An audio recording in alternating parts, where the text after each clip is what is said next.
naganap namin nung nakaraang New Year celebration. Tuwing New Year nga, nakasanayan na namin mag-celebrate ng buong pamilya at kung sino ang may pinakamalaking bahay, dun ang venue. Pagdating naman sa pagkain o mga handa namin ay kanya-kanyang bitbit kami. Kada pamilya merong bitbit na ulam o kahit ano bang pagkain na pwedeng ilagay dito sa lamesa. At tuwing New Year din namin ginaganap yung exchange gift at gift giving namin. Nag-prepare nga rin kami ng program, kaming magpipinsan at bago pa nga kami magsimula nagsikainan muna kami. Every year nga rin kaming nagpapagawa ng t-shirt at yun yung susuotin namin kapag New Year celebration namin.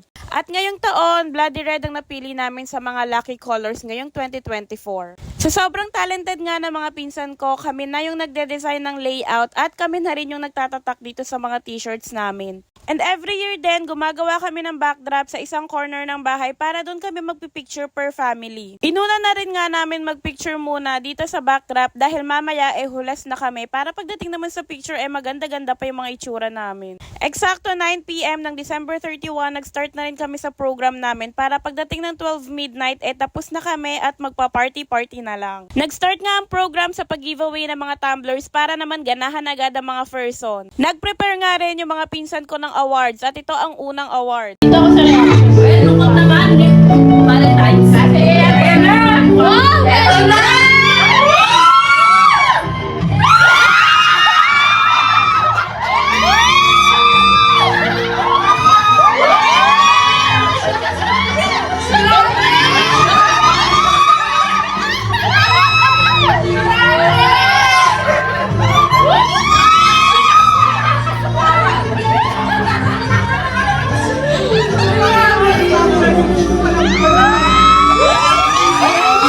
Opak, nahiya ang Katniel kaya pala nag-break.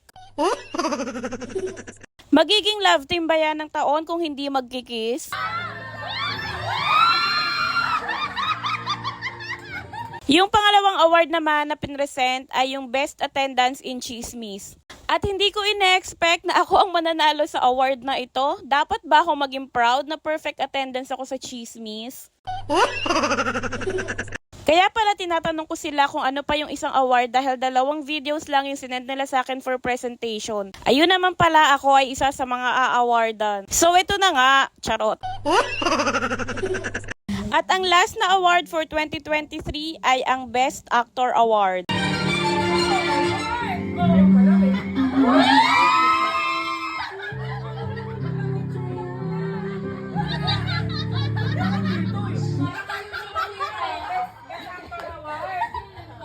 After nga mabigay lahat ng awards, nag-start na rin kami at ito nga yung first game namin. Sabi ko naman sa inyo, magiging competitive ako. Sino ba namang hindi magiging competitive kung ganito naman yung prize dito sa game? Pero ang totoo, kaya ako nagiging competitive ay para kay Vient dahil sa kanya rin naman mapupunta lahat ng snacks na makukuha namin dito sa pag-games. Ito naman yung next na pag-games namin. Unfortunately, sino Kuya Gio at Ate Zia ay natanggal agad. Lahat nga ng palaro ay sinalihan ko para kay Vien. Kasali nga rin dito si Vien sa palarong to kaya lang natanggal din kami agad. Itong sumunod naman na nilaro namin ay napakadali lang dahil manghuhula ka lang naman ng number at kung meron yung hula mong number na regalo dito ay sa'yo na mapupunta.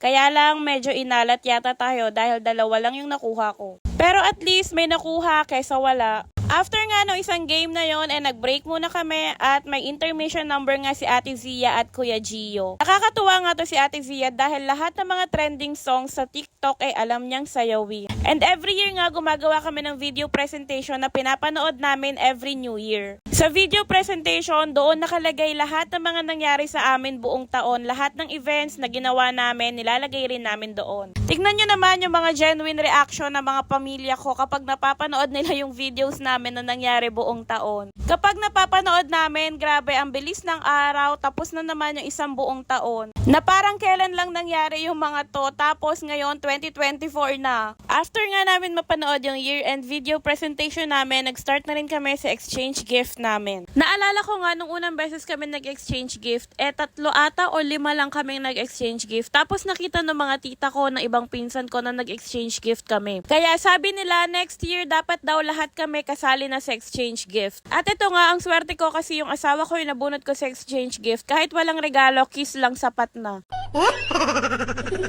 Yung iba naman, hindi dumating on time yung mga orders nila para sa mga nabunot nila dahil nagkaroon nga ng delay ang deliveries. 500 pesos nga lang yung rate ng exchange gift namin. Tumaas nga ng 200 kasi before 300 lang. Sabi namin parang wala nang mabibili sa 300 kaya nag-upgrade kami to 500 pesos. After exchange gift, nag-start na rin ang gift giving. Si Vian nga hindi mapakali dahil mayat maya bukas na bukas ng regalo. Dati, nung mga wala pang bata sa amin, talagang kompletong-kompleto yung pagbibigay namin ng regalo from mga pinsan hanggang sa mga tita, tito. Ngayon, nung simula nung nagkaroon ng mga bata na yung priority na binibigyan ng regalo kaysa sa mga pinsan at saka mga tito, tita. Pero kung meron pa namang sobrang budget, why not? Bigyan natin silang lahat. Sabi nga, it's better to give than to receive. Tingnan nyo nga si Vian, hindi na magkanda o gaga kung paano niya bubuhatin yung mga regalo niya.